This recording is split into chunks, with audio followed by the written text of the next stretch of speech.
পিথি, পিথি, মিনা তোর ভাবি কই গেছে? ভাবি, মিনা। হ্যাঁ ভাবি, তোর ভাই এসে যদি জিজ্ঞাসা করে তোর ভাবি কই গেছে, তাহলে বলবি মায়ের বাড়ি গেছে, ঠিক আছে? আরে কই গেছে বল না। আরে ভাইয়া, ভাবি তো তার মায়ের বাড়ি গেছে। সত্যি? হ্যাঁ। হ্যালো পিঙ্কি। হ্যাঁ সুরাজজি, তুমি তো আমাকে একদিন বলছিলা তুমি নাকি আমাকে রান্না করে খাওয়াবা। হ্যাঁ হ্যাঁ, তাহলে আজকে আমার বাড়িতে এসে পড়ো। কিন্তু আজকে তো আমাকে বাড়ি থেকে বের হতে দিবে না। আর যেভাবে হোক ম্যানেজ করে আজকে চলে আসো, আজকে তোমার হাতে রান্না খাবো।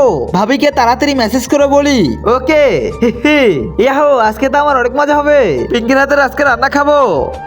তার আগে তুমি কি চাও তোমার মা 100 বছর বেঁচে থাকুক? তাহলে ভিডিওতে একটা লাইক করে চ্যানেলটিকে সাবস্ক্রাইব করে দাও। আর হ্যাঁ, লাইক সাবস্ক্রাইব শুধু তারাই করবে যারা সত্যিকারের মাকে ভালোবাসো। আর কমেন্ট বক্সে সবাই বলে যাও আই লাভ ইউ মা।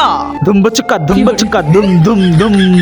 আজকে তো আমাকে খুশিতে অনেক নাচতে মন যাচ্ছে, হা হা। তাই নাকি? আরে বাপরে, পিথি এখানে? তুমি নাকি বাবির বাড়ি গিয়েছো? ও আচ্ছা, তাহলে এই নাও।